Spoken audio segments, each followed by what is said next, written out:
after 15 years, you face the privilege as an artist to be able to be inspired very much by looking at your own work and looking at the past of the band. I think there's so much embedded now in the world of Watain, be it actual experiences from the past years or just the more spiritual aspects of the band that have grown quite severe over the years, so to say. There's a lot inside of the world that we have built up that just simply keeps on inspiring us, and that of course includes external influences as well. I mean, in terms of like all the music that we've listened to over the years and still find, as opposed to being just inspired by external things, so to say. I think for us it's always been very important to keep the focus inwards when you're looking for inspiration. The important thing when like allowing yourself to be inspired by other artists, so to say, is to be inspired not so much perhaps by their actual expression, but rather with their intent and their like the urgency with which they express themselves. I don't think it's the actual like work of an artist that inspires me, but rather the overall like attitude towards the work. And that with that being said, I think we allow ourselves to be influenced by a lot of things that are not necessarily black metal related, for example. I mean, I think there are so many artists, not only within music but in the art world in general, that have a very severe and urgent approach towards their towards their work. That to me has always been very inspiring. People that have been very, people whose eyes are on fire.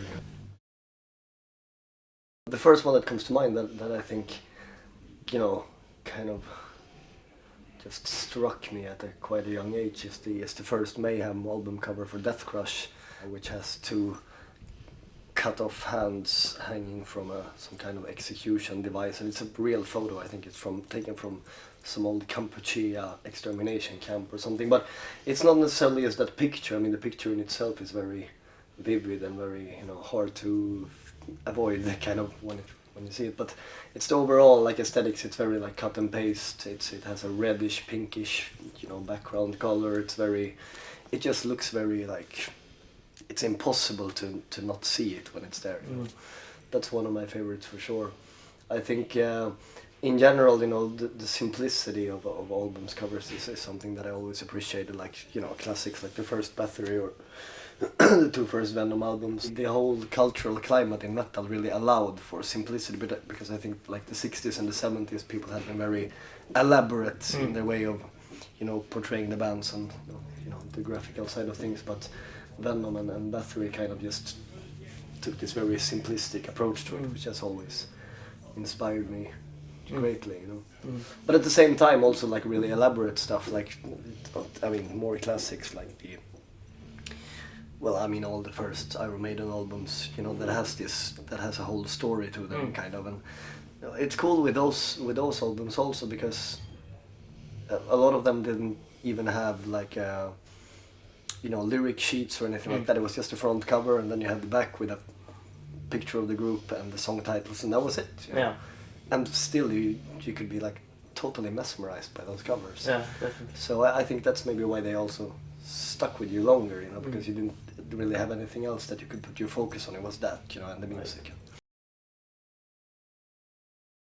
Those three records, I think they change all the time, kind of, it's a constant dilemma to try to sum things up in that way. But I think it's, because Watain has always been quite diverse, in our musical taste. I mean, we've always been, although we've had a very like strong black metal spine, so to say, there's always been a lot of other kind of atmosphere and emotion that has been very important for the band as well. So I mean, take an album like the Zombie Lane by Dissection, or the first Bathory albums. I mean, that they are quite classic black metal albums that are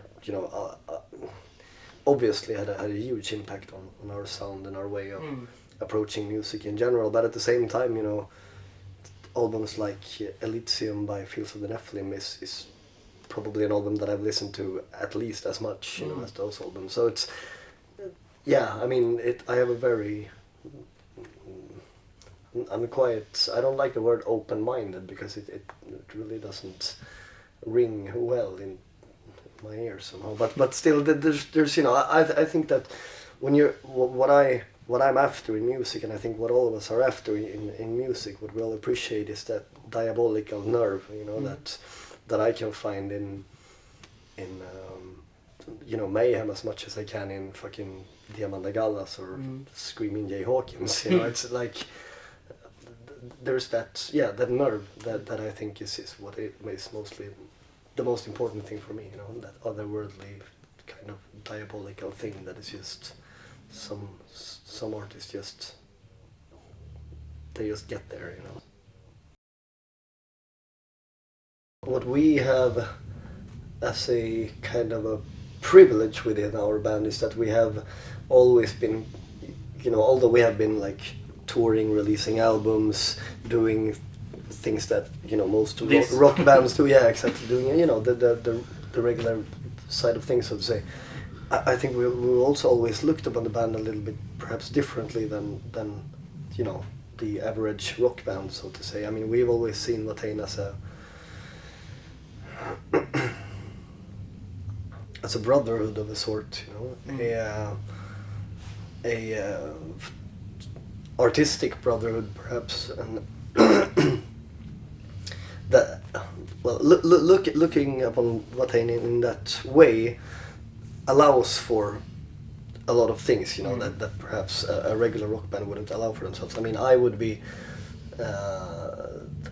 bothered if we didn't release an album for another 5 years, but focused on, I don't know, releasing a book, or, you know, like did a theater tour, whatever. I mean, it's there's so much that can be done within this quiet, like, backwards scenario that we built for ourselves. In general, I think that we feel quite like liberated from the whole, you know, like planning tour cycles and that whole thing. I mean, it's, for us, it's very easy to just snap out of that and do something completely different for a while, and that's a very relieving and like liberating approach to have towards a band, I think, because,